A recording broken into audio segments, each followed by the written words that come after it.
आज की प्रेस वार्ता में तीन महत्वपूर्ण जानकारी जो मैं आप सबके साथ साझा करना चाहता हूं, और उन जानकारियों को साझा करूं उससे पहले ज़रूरी है एक छोटा जिक्र लोक जनशक्ति पार्टी रामविलास ने जो नई ऊंचाइयां हासिल की हैं। आप सबके सामने पार्टी ने कई उतार चढ़ाव देखे। आप सब में से कई ऐसे पुराने साथी भी हैं जिन्होंने मेरे नेता के संघर्ष को देखा। सन 2000 में जब उन्होंने लोक जनशक्ति पार्टी रामविलास का गठन किया और किस तरीके से अलग अलग पड़ाव पर कई बार पार्टी ने ऊंचाइयां हासिल की, तो कई बार पार्टी को संघर्ष के दौर से गुजरना पड़ा। 2000 में पार्टी के गठन के तुरंत बाद हुए लोकसभा चुनाव में जहां हमारे 4 सांसद जीत कर आए, तो वहीं 2005 के दोनों चुनाव में जहां एक बार प्रदर्शन बेहतरीन रहा, 29 विधायक जीत कर आए, तो उसी साल हुए नवंबर के चुनाव में पार्टी उस प्रदर्शन को दोहरा नहीं पाई। 2009-2010 पार्टी के सबसे कठिन समय में से, सबसे कठिन परिस्थितियों में से एक था, जहां 2009 में स्वयं मेरे नेता खुद चुनाव हार गए थे। पार्टी का कोई सांसद उस वक्त जीत नहीं पाया था। तो वहीं दूसरी तरफ 2010 में भी विधानसभा के चुनाव में पार्टी का प्रदर्शन अपेक्षा के अनुरूप नहीं रहा। पर 2014 से जिस तरीके से पार्टी ने निरंतरता में लोकसभा चुनाव को लेकर जीत हासिल करने के सिलसिले को बरकरार रखा। 2014 में 7 सांसद हमारे, 7 प्रत्याशी हमारे चुनाव लड़े, 6 जीते। 2019 में 6 लड़े, 6 के 6 जीते, और 2024 में 5 लड़े, 5 के 5 जीते। तो वो एक निरंतरता बरकरार रही लोकसभा के चुनाव में। पर विधानसभा में पुनः 15 में हम लोगों का प्रदर्शन दोबारा अपेक्षा के अनुकूल नहीं रहा। विपरीत परिस्थितियों में उस वक्त राजू तिवारी जी, इन्होंने चुनाव जीतने का काम किया। राजकुमार शाह जी, वो हमारे विधायक बने, मात्र 2 सीटें हम लोग जीत पाए, और 20 आते आते तो पार्टी ने एक अलग ही फैसला लेने का काम किया। और मैं ये मानता हूँ कई बार उस फैसले को लेकर चर्चाएं हुई, बहस हुई, वो फैसला सही था, वो फैसला गलत था। पर उस वक्त भी मैंने कहा था कि मेरे इस फैसले का, मेरे इस निर्णय का इतिहास अपने हिसाब से आकलन करेगा कि क्या वो फैसला सही था मेरा अकेले चुनाव लड़ने का या गलत था। पर आज मैं मानता हूँ कि जब पार्टी ने एक नई ऊंचाई हासिल की है ठीक 5 साल के बाद, तो इसकी जड़ में 2020 के उस फैसले की झलक ज़रूर दिखाई देती है। 2020 में लोक जनशक्ति पार्टी रामविलास ने विपरीत परिस्थितियों में, जब यकीनन गठबंधन में हम लोग को कॉर्नर किया जा रहा था, गठबंधन में हम लोग को जगह नहीं मिली थी, तो वहीं एक ऐसा दौर था जब मेरे नेता, मेरे पिता आदरणीय रामविलास पासवान जी का स्वास्थ्य ठीक नहीं था, और लगभग अगस्त के महीने से वो अस्पताल में थे, और उससे पहले से उनकी तबीयत खराब थी। तो उससे पहले लगभग 6-7 महीने तो हम पटना आए भी नहीं थे, दिल्ली में उनका इलाज चल रहा था। और उसके बाद जिस तरीके से चुनाव के दौरान पहले चरण का जब नामांकन चल रहा था, ठीक उस दौरान उनका निधन हुआ, और उसके बावजूद भी पार्टी अपने फैसले पे कायम रही और अकेले हम लोगों ने चुनाव लड़ने का काम किया। परिणामों के बाद मेरा कई बार मजाक उड़ाया गया, कई बार मुझ पे आरोप लगाए गए कि मैंने क्यों ये फैसला लिया।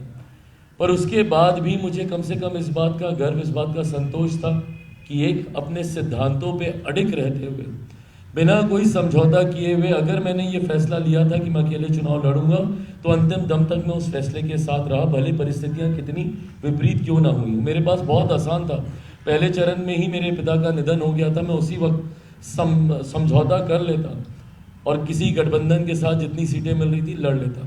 पर ये पार्टी के सिद्धांतों को दिखाता है, विचारों को दिखाता है, जिससे कभी हम लोगों ने समझौता नहीं किया। विपरीत परिस्थितियों में भी चुनाव लड़ते हुए 137 सीटों पे हम लोगों ने चुनाव लड़ने का काम किया, और पार्टी ने लगभग 6% का मत हासिल किया। मैं बिना किसी के ऊपर कोई आरोप लगाए हुए या उंगली उठाए हुए, कई और राजनीतिक दल हैं जो कि सालों से मेहनत कर रहे थे और पूरे प्रदेश में उन्होंने चुनाव लड़ने का काम किया, पर 3% के आसपास भी नहीं पहुंच पाए। वहीं एक ऐसी पार्टी, क्योंकि ये कंपैरिजन ज़रूरी है, क्योंकि बिना किसी तैयारी के जब मेरे पिता हॉस्पिटल में थे, कोविड का समय चल रहा था, उसके बावजूद बिहार की जनता ने आप पे इतना विश्वास किया और आपको 6% का मत तब दिया जबकि आप 100+ सीटों पर अभी चुनाव लड़े ही नहीं थे। और अगर 100+ सीटों पर अगर हम लोग चुनाव लड़ जाते तो मैं ये मान के चलता हूँ कि हमारा मत प्रतिशत 10 से 12% का होता। ये ताकत लोक जनशक्ति पार्टी रामविलास की रही है। उसके बावजूद भले हम लोग एक विधायक हम लोग जीते, पर जिस तरीके से पार्टी ने बिहार के हर एक जिले में संगठन को खड़ा करने का काम किया, उसी का परिणाम है कि आज 2025 में जिस तरीके से इतनी प्रचंड जीत एनडीए को मिली है। और आप एनडीए के विधायकों से चर्चा कीजिएगा, बात कीजिएगा, भले वो भारतीय जनता पार्टी के हों, जनता दल यूनाइटेड के हों, मांझी जी की, उपेंद्र जी की पार्टी के हों, हर किसी का ये कहना कि भैया भर भर के झोली में हम लोग के वोट आया है। उसका कारण ये रहा कि इन 5 सालों में पार्टी ने निरंतरता में अपने उस मत प्रतिशत को और बढ़ाने का काम किया जो 2020 में हम लोगों ने हासिल किया था। और इस बार महज 29 सीटों पे चुनाव लड़ते हुए भी हम लोग 5% के आंकड़े तक हम लोग पहुंचे। तो ये दर्शाता है एक निरंतर ग्रोथ जो लोक जनशक्ति पार्टी रामविलास की रही है। और इस निरंतरता को बरकरार रखने के लक्ष्य के साथ कई बार होता क्या है, और इस बात को मैंने हमेशा कहा है कि जब आप थोड़ी सी भी जीत आप हासिल कर लें और वो घमंड, वो अहंकार आपके सर पर चढ़कर बोलने लग जाए, तो वहीं से आपके पतन की शुरुआत होने लगती है। जिस दिन मैं 2024 में ये समझ लेता कि भैया पार्टी ने एक बड़ी जीत हासिल कर ली है, 5 के 5 मेरे सांसद जीत गए, मुझे मेहनत करने की ज़रूरत नहीं है, तो उस दिन से मेरे पतन की शुरुआत फिर से हो जाती। उस दिन ना सिर्फ अपने सांसदों से बल्कि पार्टी के हर एक नेता कार्यकर्ता से मैंने यही कहा था कि अब हमें दुगनी ताकत से अगले 1 साल विधानसभा के चुनाव के लिए हम लोग को मेहनत करनी है। वो नव संकल्प यात्रा हो या विभिन्न माध्यमों से हम लोगों ने जितने कार्यक्रम बिहार के अलग अलग जिलों में आयोजित किए, इसी लक्ष्य, इसी उद्देश्य के साथ कि निरंतरता में जनता के साथ जुड़े रहना ज़रूरी है, उनकी आवाज़ बनना ज़रूरी है। आज पुनः आप सबके माध्यम से मैं बिहार की जनता को ये विश्वास दिलाना चाहता हूं कि लोक जनशक्ति पार्टी रामविलास समर्पित है पूरी तरीके से सिर्फ और सिर्फ बिहार और बिहारियों के लिए।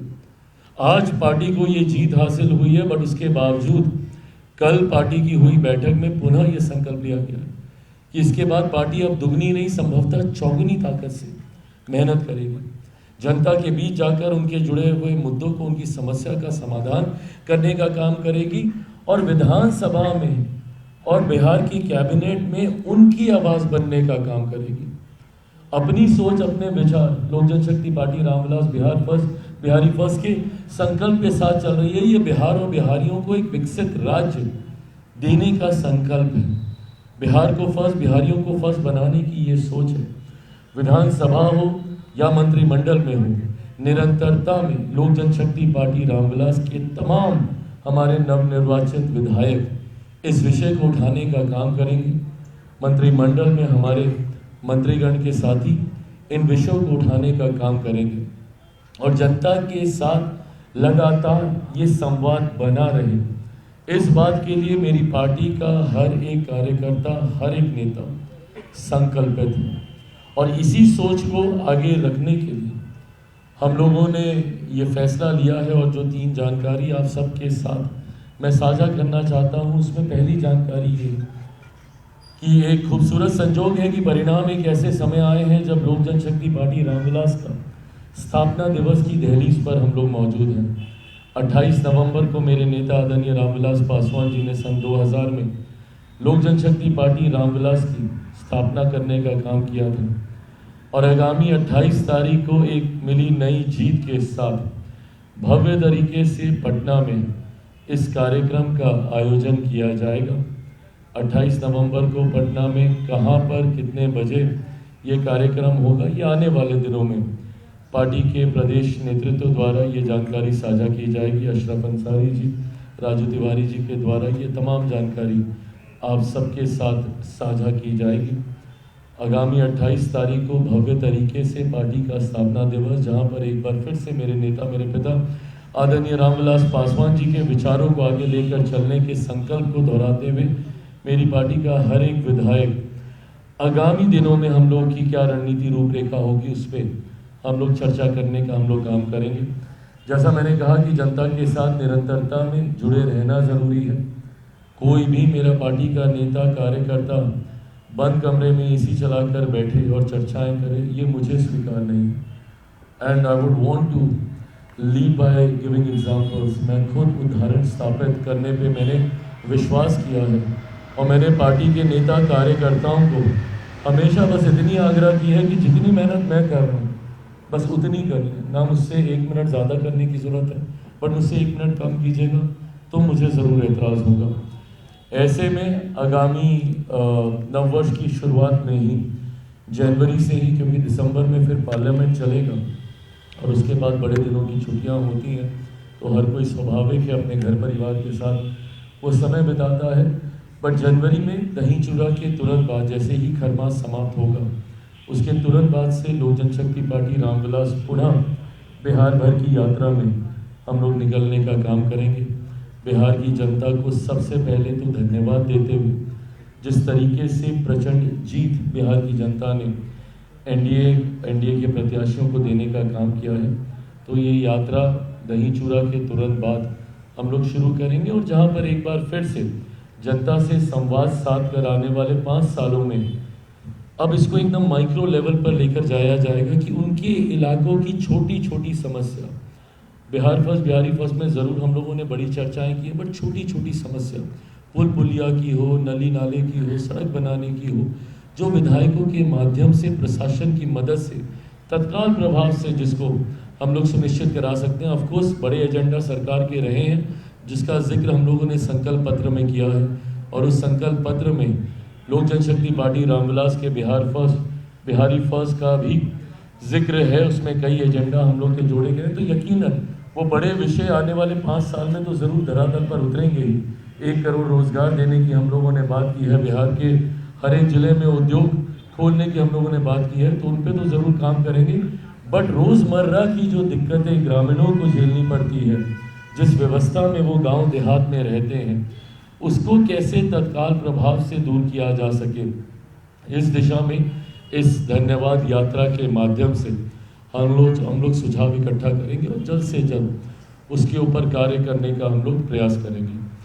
अंतिम घोषणा में एक महत्वपूर्ण जानकारी जिसपे पार्टी के प्रमुख सदस्य कुछ समय से हम लोग कार्य कर रहे थे और लगभग उसको एक अंतिम स्वरूप दिया जा चुका है। ऐसे में आज मैं फ्लैग ऑफ करना चाहूँगा इस विषय को, क्योंकि मेरे लिए वो काफ़ी ज़्यादा महत्वपूर्ण था। मेरे नेता, मेरे पिता आदरणीय रामविलास पासवान जी ने लोक जनशक्ति पार्टी रामविलास के गठन से पहले उन्होंने दलित सेना का गठन किया था, और दलित सेना को हमेशा लोक जनशक्ति पार्टी रामविलास की रीढ़ माना जाता था, ब्रेन बिहाइंड द पार्टी माना जाता था। हमेशा दलित सेना ने लोक जनशक्ति पार्टी रामविलास के की रूपरेखा तैयार करने में, रणनीति तैयार करने में एक अहम भूमिका निभाने का काम किया। 83 में दलित सेना का निर्माण किया गया था। आज भी मेरे पास वो तस्वीरें हैं जब मैं साल भर का हूँ और अपने पिता की गोद में हूँ जब उन्होंने इसकी स्थापना की थी। दुख मुझे इस बात का ज़रूर था कि पार्टी के साथ साथ दलित सेना भी उन महत्वाकांक्षी लोगों के द्वारा छीन ली गई थी जिन्होंने सिर्फ मेरे नेता के विचारों के ऊपर अपनी महत्वाकांक्षाओं को खड़ा करने की सोच के साथ पार्टी और दलित सेना को हड़पने का काम किया था। आज मुझे खुशी है कि जहां लोक जनशक्ति पार्टी रामविलास ने एक स्वतंत्र पहचान और पुनः मेरे नेता जिन ऊंचाइयों तक पार्टी को देखना चाहते थे उसकी सीढ़ी चढ़ने की शुरुआत कर दी है, तो ऐसे में दलित सेना हम लोगों से दूर रहे, ये अब स्वीकार्य नहीं है। ऐसे में लोक जनशक्ति पार्टी रामविलास के हमारे बिहार प्रदेश के प्रभारी जमुई से हमारे सांसद अरुण भारती जी और इनके साथ तैयार की गई टीम के ऊपर ये जिम्मेदारी दी गई है कि पुनः दलित सेना का गठन किया जाएगा, पुरानी विचारधारा पर नए स्वरूप के साथ, मेरे नेता के सिद्धांतों को आगे लेकर जाने की सोच के साथ एक नई टीम जिसमें यकीनन मेरे नेता के हर वो पुराने साथी सहयोगी उसमें एक मजबूत भूमिका निभाएंगे, जो संभवतः स्थापना काल से दलित सेना के साथ रहे हैं। लोक जनशक्ति पार्टी रामविलास के साथ अब दलित सेना रामविलास भी उतनी ही मजबूती से नॉन पॉलिटिकल ऑर्गेनाइजेशन होने की वजह से अनुसूचित जाति जनजाति से जुड़े हुए तमाम विषयों को मजबूती से हर मंच पर उठाने का काम करेगी। आज भी अफसोस होता है, मैं एक ऐसे समाज की कल्पना करता हूं जहां जात पात धर्म मजहब से उठकर लोग एकजुट होकर समावेश की सोच के साथ आगे बढ़ने का काम करें। पर ऐसे में आज भी इस बात को देखकर अफसोस होता है जब जाति के आधार पर आपके साथ भेदभाव किया जाता है। आज भी 21वीं सदी में ऐसे उदाहरण देखने को मिलते हैं जहां एक दलित होने की वजह से आपको घोड़ी पे चढ़ने से रोका जाता है। एक दलित पुलिस अधिकारी को बारात निकालने के लिए सिक्योरिटी की व्यवस्था करनी पड़ती है। एक दलित बड़े पद पर बैठे हुए नेता को मंदिर में जाने के बाद मंदिर को गंगा जल से धुलवाया जाता है। आज भी ऐसे उदाहरण देखने को मिलते हैं। दलित सेना ने हमेशा से इस बात को लेकर संघर्ष करने का काम किया है ताकि जाति के आधार पर किसी के साथ किसी तरीके का भेदभाव नहीं हो और एक इक्वालिटी की भावना के साथ, समावेश की सोच के साथ सब आगे बढ़ने का काम करें। पुनः उसी सोच को आगे बढ़ाने का काम दलित सेना करने का काम करेगी। दलित सेना का ये गठन कब किया जाएगा, औपचारिक इसकी घोषणा कब होगी, कैसे होगी, समय समय पर इसकी जानकारी आप सबके साथ साझा की जाएगी। पर मेरे लिए दलित सेना का पुनः गठन आवश्यकता थी क्योंकि मेरे नेता की पहचान दलित सेना से रही है। आज भी मुझे भारत की संसद में, लोकसभा हो या राज्यसभा हो, कई ऐसे सांसद मिलते हैं जो अपना परिचय देते हैं कि भैया 80 के दशक में हम दलित सेना के जिला अध्यक्ष होते थे या 90 के दशक में हम दलित सेना की प्रदेश कमेटी या राष्ट्रीय समिति में हम होते थे। और आज मुझे खुशी इस बात की भी है कि एक समय पर दलित सेना के प्रदेश अध्यक्ष की जिम्मेदारी जिस व्यक्ति ने निभाई, आज वो लोक जनशक्ति पार्टी रामविलास की तरफ से बिहार मंत्रिमंडल में लोक जनशक्ति पार्टी के मंत्री के तौर पर वो प्रतिनिधित्व कर रहे हैं। मैं संजय पासवान जी का मैं जिक्र कर रहा हूँ। इनके पास दलित सेना के प्रदेश अध्यक्ष की जिम्मेदारी लंबे समय तक रही है। ऐसे में इनके अनुभव से, पार्टी के तमाम पुराने साथियों के अनुभव से आने वाले दिनों में इसकी रूपरेखा तैयार की जाएगी जिसकी जिम्मेदारी अरुण भारती जी को दी गई है। इनकी टीम और ये मिलकर इस पर कार्य कर रहे हैं। अंत में साथियों, मैं एक बार फिर मेरी पार्टी के हर एक कार्यकर्ता, हमारा हर एक बूथ एजेंट, हमारे हर एक पंचायत अध्यक्ष, हमारे हर एक प्रखंड अध्यक्ष, हमारे हर एक जिला अध्यक्ष, मेरी पार्टी के प्रदेश के तमाम सचिव, महासचिव, तमाम उपाध्यक्ष, मेरी पार्टी के विभिन्न प्रकोष्ठों के तमाम प्रदेश अध्यक्ष और उनकी पूरी प्रदेश समिति, जिला समिति, प्रखंड और पंचायत समिति, मैं इन सब का विशेष तौर पर धन्यवाद करूंगा जिस तरीके से इन्होंने निस्वार्थ होकर दिन रात एक कर पार्टी को आगे बढ़ाने का काम किया। मैं मानता हूं कि मैं जितना समावेश अपने पार्टी के तमाम मेहनती कार्यकर्ताओं का संभवतः चुनावी रण क्षेत्र में करना चाहता था, मैं नहीं कर पाया।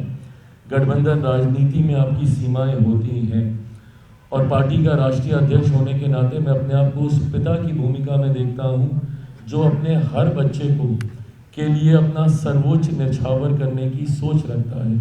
पर कई बार सीमाओं की वजह से कुछ बच्चों के लिए वो कार्य कर पाते हैं, बट कुछ बच्चे उस भावना से अछूते रह जाते हैं। ऐसे में मैं अपने तमाम उन साथियों को भी विश्वास दिलाना चाहता हूं कि लोक जनशक्ति पार्टी रामविलास हर एक उस नेता कार्यकर्ता के समर्पण का सम्मान करती है जिन्होंने निस्वार्थ होकर, उनको चुनाव लड़ने का मौका मिला नहीं मिला, पार्टी ने उनके साथ चुनाव के समय साथ कितना दिया नहीं दे पाए, उसके बावजूद वो अपने कर्तव्य पथ पर ईमानदार और निष्ठापूर्वक वो अपना समर्पण देते रहे।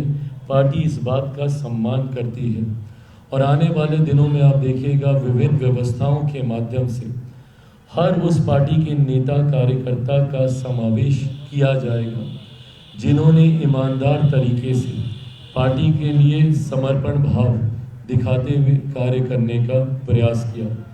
मैं हमारे पार्टी के नवमनोनीत दोनों मंत्रियों का भी औपचारिक तौर पर विधिवत तरीके से पार्टी की तरफ से मैं इन दोनों को बधाई देता हूं और ये विश्वास रखता हूं कि लोक जनशक्ति पार्टी रामविलास की नीतियों, हमारे सिद्धांतों को, हमारे विचारों को मजबूती से सरकार में रखने का काम इन दोनों के द्वारा किया जाएगा। एक बड़ी जिम्मेदारी दोनों संजय पर है, संजय पासवान जी पर, संजय सिंह जी पर है। मैंने हमेशा इस बात को प्रमुखता से कहा और माना है कि हम लोग गठबंधन का हिस्सा हैं। गठबंधन का हिस्सा होने का मतलब कतई ये नहीं होता है कि आप हर चीज़ में एक सोच आप रखें, और गठबंधन की खूबसूरती भी यही होती है। मैं केंद्र में सरकार का हिस्सा रहा, बट जहाँ पर भी मुझे लगा कि मेरे विचारों के साथ कोई समझौता हो रहा है, मैंने मजबूती से केंद्रीय मंत्रिमंडल में अपनी बातों को रखने का काम किया और मुझे खुशी है कि मेरी उन बातों को सम्मान देने का काम मंत्रिमंडल के द्वारा, मेरे प्रधानमंत्री जी के द्वारा हमेशा दिया गया। भले वो लेटरल एंट्री का विषय हो या सब कैटेगराइजेशन का मुद्दा आया हो या विभिन्न तरीके के ऐसे विषय रहे हो, जब जब पार्टी ने अपनी बातों को रखा है उसको सम्मान दिया गया है। आने वाले दिनों में भी मेरे मंत्रियों के द्वारा पार्टी अपने सोच, अपने विचारों को मंत्रिमंडल के समक्ष, माननीय मुख्यमंत्री नीतीश कुमार जी के समक्ष रखने का काम ज़रूर करेगी। और मैं विश्वास रखता हूँ कि आने वाले 5 सालों में हम लोग बिहार फर्स्ट, बिहारी फर्स्ट की सोच को काफ़ी हद तक धरातल पर उतारने में कामयाब रहेंगे। अब इसके बाद जब आप लोग मुझसे मिलिएगा तो मेरे पास कहने के लिए ये नहीं होगा कि लोक जनशक्ति पार्टी रामविलास सरकार का समर्थन कर रही है। अब हम लोग समर्थन ही नहीं, अब हम लोग बिहार सरकार का हिस्सा है। तो ऐसे में कठिन से कठिन आपके सवालों की जिम्मेदारी भी मुझ पर बनेगी और ये विश्वास दिलाता हूँ, उम्मीद करता हूँ पहली बात तो ऐसी कोई परिस्थिति किसी भी विषय को लेकर बिहार में अब उत्पन्न नहीं होगी जो समाज और हमारे प्रदेश के लिए चिंता का विषय हो। पर अगर भगवान ना करे कुछ ऐसा होता भी है तो मजबूती से उसका हम लोग सामना करेंगे और बिना किसी संकोच के आपके हर प्रश्नों का मैं जवाब दूंगा। अंत में मैं मेरे प्रधानमंत्री जी का धन्यवाद करते हुए इस जीत में उनका बहुत बड़ा श्रेय है। मुख्यमंत्री नीतीश कुमार जी को एक बार फिर से औपचारिक तौर पर कल शपथ लेने के बाद मैं आज अपनी तरफ से, अपनी पार्टी की तरफ से 10वीं बार एक इतिहास मुख्यमंत्री जी के द्वारा रचा गया है। 10वीं बार उन्होंने मुख्यमंत्री पद की शपथ ली। औपचारिक तौर पर मैं उनका धन्यवाद करता हूं। कल मंच पर आए तमाम राष्ट्रीय नेता, तमाम केंद्रीय मंत्री और विभिन्न राज्यों के तमाम मुख्यमंत्री जिन्होंने अपनी अपनी अपनी अपनी भूमिका निभाई। कई बार हम लोग को पता भी नहीं होता था, बट एक मुख्यमंत्री, एक कार्यकर्ता की भूमिका में संभवतः किसी विधानसभा, किसी जिले में वो अपना उत्तरदायित्व निभा रहे होते थे। मुझे लगता है इन सब के योगदान से ही इतनी बड़ी जीत हम लोग हासिल कर पाए। मैं मांझी जी उपेंद्र कुशवाहा जी को भी बधाई देता हूं। कल उनके भी एक मंत्रिमंडल में शामिल हुए हैं। और अंत में मेरे नेता, मेरे पिता आदरणीय रामविलास पासवान जी को याद करते हुए आज वो जहाँ गए भी होंगे बहुत खुश होंगे, गर्व महसूस कर रहे होंगे अपने पार्टी के नेता कार्यकर्ताओं पर। उनके आशीर्वाद से ही हम लोग यहाँ पहुँचे हैं, तो उनको नमन करते हुए अब अगर कोई आप लोग के प्रश्न हो। चिराग जी, पहला सवाल, फर्स्ट बिहारी का कंसेप्ट आप लाए थे और ये लाए थे कि बिहार को डेवलप करना है। आज भी बिहार को ऐसे इंडस्ट्री की जरूरत है जहाँ पे जो ब्रेन ड्रेन हो रहा है, जो यहाँ से लोग जा रहे हैं। क्या लगता है केंद्र में भी आप मंत्री हैं, आपके 19 विधायक जीत कर आए, 2 मंत्री भी बन गए, एक बड़ी जिम्मेदारी है। और युवा जो जिस तरह से युवा की एक कह सकते हैं कि मांग है कि बिहार में इंडस्ट्री हो। प्रधानमंत्री आए, JP नड्डा आए, अमित शाह आए, तमाम लोग आए। बिहार को जरूरत है इंडस्ट्री की, बिहार को जरूरत है रोजगार की, तो ये आपको लगता नहीं कि चिराग जी इसमें क्या करेंगे? ये सवाल कई बार चुनाव के दौरान भी हम लोगों से पूछा गया कि भाई 20 साल के बाद आज आप लोग इंडस्ट्रियलाइजेशन की बात कर रहे हैं, जब हम लोगों ने संकल्प पत्र में इसका जिक्र किया कि हर जिले में उद्योग खुलने चाहिए। मैंने पहले भी इस बात का मैंने जिक्र किया कि किसी भी राज्य में उद्योग खुलने से पहले उस इंफ्रास्ट्रक्चर को तैयार करने की ज़रूरत है। आप उद्योगों की कल्पना ही नहीं कर सकते जब तक कनेक्टिविटी नहीं होगी। अगर सड़क मार्ग, रेल मार्ग से अगर आपके राज्य के जिले जुड़े हुए ही नहीं हैं तो आप कैसे, अच्छा हाँ आपका ये विषय मेरे दिमाग से निकल गया, आई जस्ट मेंशन चिराग का तो ऐसे में उद्योगों को लेकर जब तक वो कनेक्टिविटी ही नहीं तैयार होगी तो हम लोग कैसे वहाँ पे उद्योग लगाने की सोच सकते हैं। लॉजिस्टिक्स ही वर्कआउट नहीं होंगे। ऐसे में इन 20 सालों में जहाँ कनेक्टिविटी तैयार की गई, मुझे वो दिन भी याद है कि जब मुझे यहाँ से शहर बन्नी जाने में पूरा दिन लग जाता था। मैं अपने गांव का जिक्र कर रहा हूँ, आज महज 3.5-4 घंटे में मैं अपने गाँव पहुँच जाता हूँ। तो ये कनेक्टिविटी, ये इंफ्रास्ट्रक्चर तैयार किया गया है।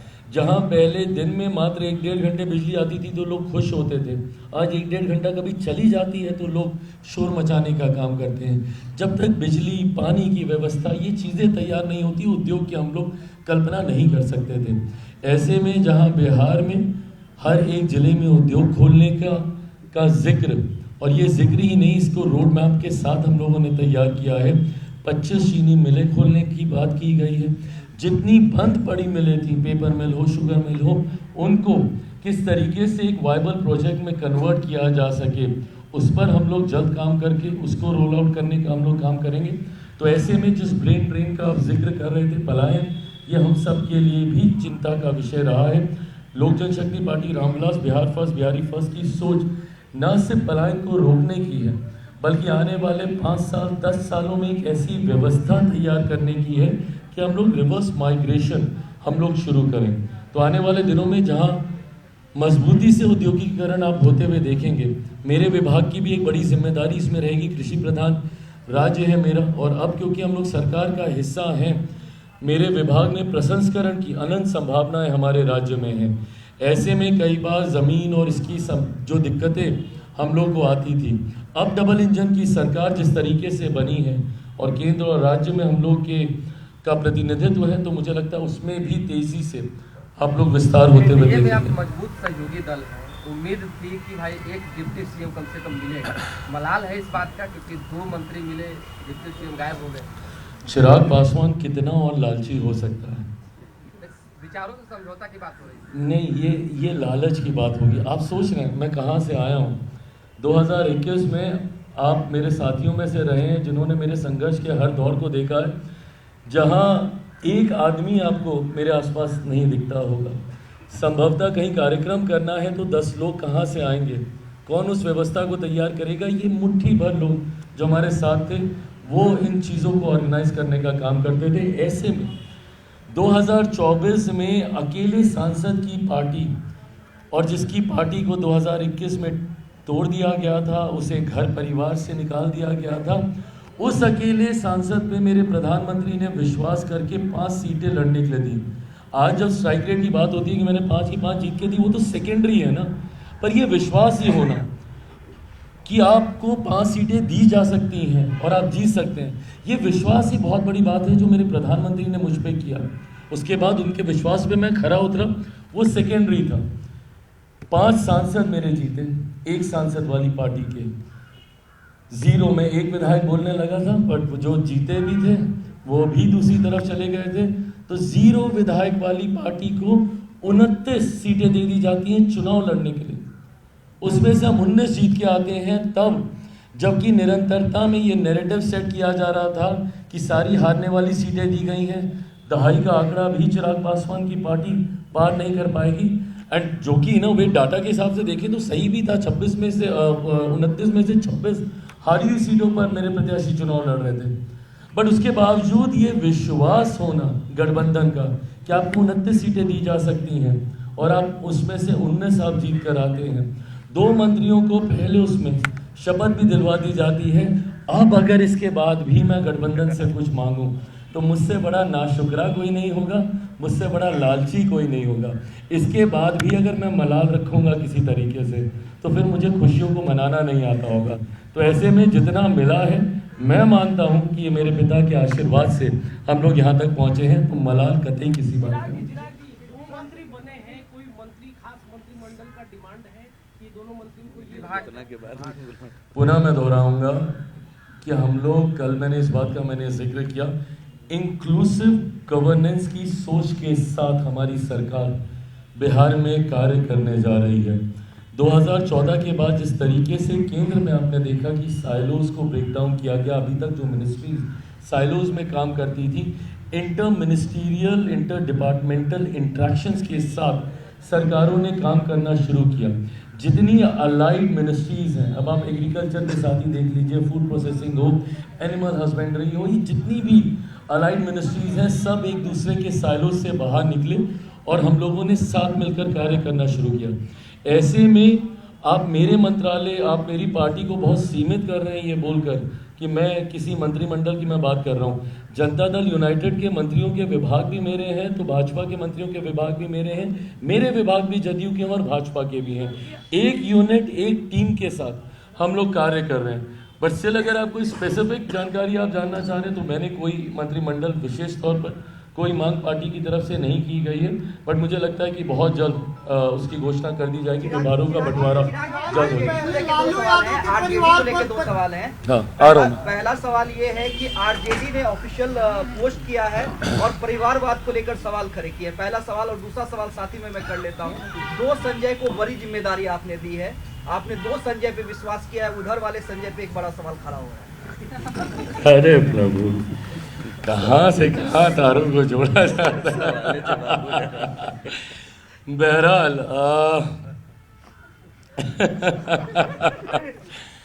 परिवारवाद का जहाँ तक सवाल खड़े करने का काम राष्ट्रीय जनता दल के द्वारा किया जा रहा, मुझे लगता है कि अंतोगत्वा काबिलियत, और मैंने हमेशा इस बात को कहा और माना है कि आप किसी परिवार से आते हैं नहीं आते हैं, ये आपका सौभाग्य हो सकता है। कोई हैवी वेट सरनेम आपके साथ अगर जुड़ा है, आपका सौभाग्य, बट आपकी काबिलियत नहीं है। सौभाग्य शायद आपको मौका दे सकता है, बट काबिलियत ही आपको आगे लेकर जाने का काम करेगी। ऐसे में मैं मानता हूँ कि आज मेरी पार्टी अपनी काबिलियत यहाँ तक पहुँची। अगर चिराग पासवान में वो क्षमता नहीं होती तो रामविलास पासवान के बेटे होने की वजह से 14 में एक बार बस उनको चुनाव लड़ने का मौका मिल गया था, पर अगर 19 में जमुई की जनता ने मुझे तिगुने मार्जिन से जिताने का काम किया तो संभवतः उन 5 सालों में मेरी काबिलियत के अनुसार किए गए कामों के आधार पर था। 2021 में मेरी पार्टी को समाप्त करने के बाद अगर मुझ में काबिलियत नहीं होती तो शायद मैं पुनः पार्टी को खड़ा नहीं कर पाता। ऐसे में मैं मानता हूँ कि आप में वो काबिलियत का होना ज़रूरी है, वही इवेंचुअली आपको आगे लेकर जाने का काम करेगी। बहरहाल राष्ट्रीय जनता दल खुद के ऊपर, उनके ऊपर परिवारवाद के कई तरीके के आरोप लगाए जाते हैं। मुझे लगता है कि ये वो समय है जहां अपनी काबिलियत उनके परिवार के सदस्य दिखा सकते हैं। संघर्ष, कठिन परिस्थितियों में आपका संघर्ष आपकी सही पहचान कराता है। यहाँ से अगर वो निकाल लेगा तो यकीनन काबिलियत होगी, बट अगर किसी वजह से अगर वो चूक जाते हैं तो आपकी काबिलियत पर सवाल उठेंगे।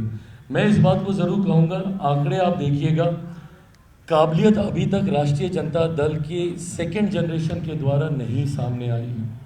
2005 तक जिस तरीके से उनकी पिछली पीढ़ी आदरणीय लालू जी, राबड़ी जी पार्टी का नेतृत्व कर रहे थे और 5 में हार जो मिली, उसके बाद से पार्टी कभी खड़ी ही नहीं हो पाई है। 2010 के परिणाम आप देखिए, राष्ट्रीय जनता दल को पुनः करारी हार मिली है। 2015 में अगर ये अहंकार जो इनके अंदर आ गया कि भाई हम बड़ी पार्टी, नहीं भैया, 2015 में मुख्यमंत्री नीतीश कुमार जी के आपके साथ जाने की वजह से आपको वो परिणाम मिला, नहीं तो 2015 में भी आप 15-20 सीटों पे आप सिमट के रह जाते हैं। 2020 में पुनः डिवाइडेड एनडीए की वजह से आपको लाभ मिला।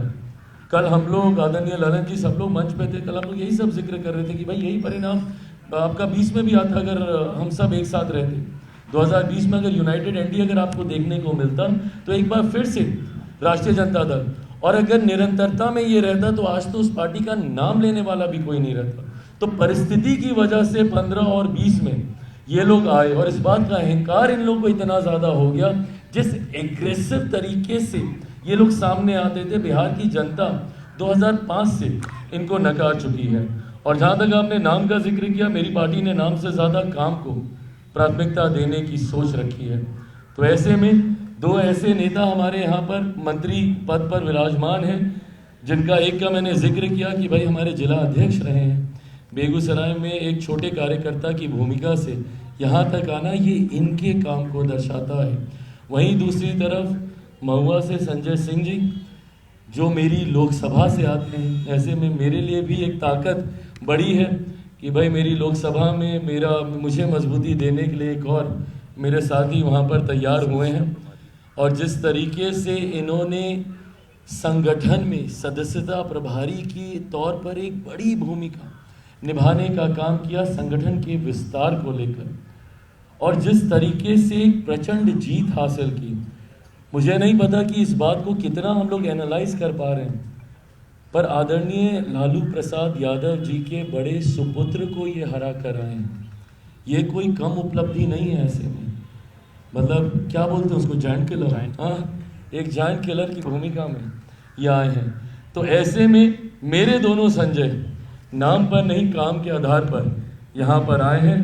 बाकी अपने नाम का किस तरीके से इस्तेमाल दूसरी जगह पर कर रहे हैं उस पर मेरी कोई टिप्पणी नहीं है, वो उनका अपना इंटरनल चाचा ने 2 बार बधाई दी है। चाचा ने 2 बार बधाई दी है। महाराज जी ने 2 बार बधाई दी है, चाचा ने बधाई दी। मेरी सराखों पर उनकी बधाई, जब उन्होंने मुझे गाली दी थी, मुझे चंडाल और कई ऐसे हाँ मैं उनका अपना खून नहीं, कई बातें कही थी, तब भी मैंने उनका आशीर्वाद, और मैंने माना है कि बड़ों की हर बात आपके लिए आशीर्वाद ही होती है, तो मैंने तब भी उसको आशीर्वाद के रूप में स्वीकार किया था।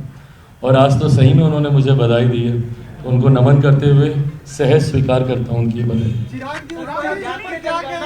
अभी भी मान रही है कि ये सरकार 5 साल नहीं टिक पाएगी। कौन मान रही है? ये चर्चा कौन कर रहा है भाई?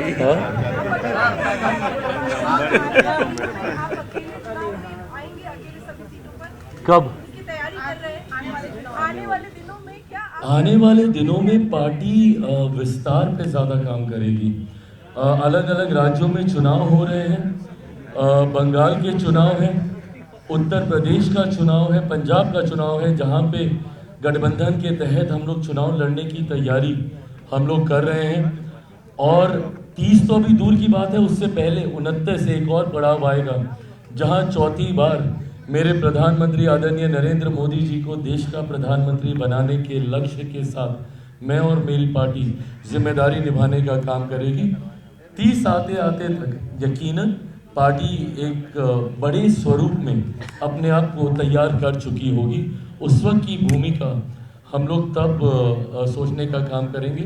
पर मैं ये मानता हूँ कि जो एनडीए गठबंधन है, ये अपने में इतना स्ट्रॉन्ग और विनिंग कॉम्बिनेशन है, जिसके सामने मैं नहीं मानता कि अब कोई और टिक पाएगा।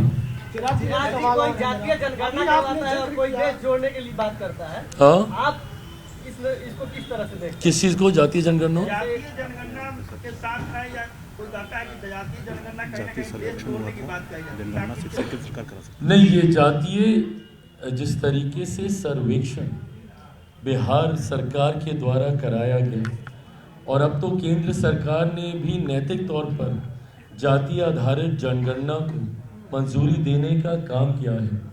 ऐसे में लोक जनशक्ति पार्टी रामविलास इस बात की पक्षधर रही है कि जातीय आधारित जनगणना होनी चाहिए। मैं जब इस बात को कहता हूं तो कई बार कॉन्ट्राडिक्टिंग सवाल मुझसे पूछे जाते हैं कि भाई एक तरफ तो आप जात पात धर्म मजहब पे विश्वास ना रखने की बात करते हैं और फिर दूसरी तरफ आप कहते हैं कि जातीय आधारित जनगणना होनी चाहिए। मैं ये मानता हूं कि आज भी कई ऐसी जातियां हैं जिनको जात के आधार पर उनके साथ भेदभाव किया जाता है। इस सोच को मिटाने के लिए कई बार केंद्र और राज्य सरकारों के द्वारा ऐसी पॉलिसीज, ऐसी नीतियों का गठन किया जाता है ताकि वो मुख्य धारा के साथ जुड़ सकें। ऐसे में उन नीतियों के गठन के लिए उसके अनुपात में उचित राशि आवंटित की जा सके। वो तब होगा जब उसकी आबादी की जानकारी सरकारों के पास हो। ऐसे में ये आंकड़े सरकारों के पास होने जरूरी हैं। कई बार माननीय न्यायालय के द्वारा भी आंकड़े मांगे जाते हैं कि फलानी जाति की क्या आबादी है, और वो सरकारों के पास नहीं होते हैं। तो ऐसे में ये आंकड़े जरूर हों। मैं इसको सार्वजनिक करने का पक्षधर में नहीं, क्योंकि ये कहीं ना कहीं समाज में भेदभाव की भावना को बढ़ाने का काम करते हैं। बट हाँ, ये आने वाले दिनों में ये जाति आधारित जनगणना हो, ये केंद्र सरकार भी इसको नैतिक मंजूरी दे चुकी है, और मैं मानता हूँ कि संभवतः ये उचित समय पे किया जाएगा। थैंक यू भाई, बहुत बहुत धन्यवाद। आज देखिए जितने आपके सवाल थे, जो आप लोग परेशान होते थे, आज इत्मीनान से आप लोगों के साथ मैं बैठा हूँ। बट आप सबका भी मैं धन्यवाद करूँगा, जिस तरीके से आपने पार्टी का विचारों को सही तरीके से सामने रखने का काम किया। तो मेरे प्रिंट मीडिया, इलेक्ट्रॉनिक मीडिया, हर पत्रकार साथी का विशेष तौर पर धन्यवाद। जय हिंद, जय बिहार।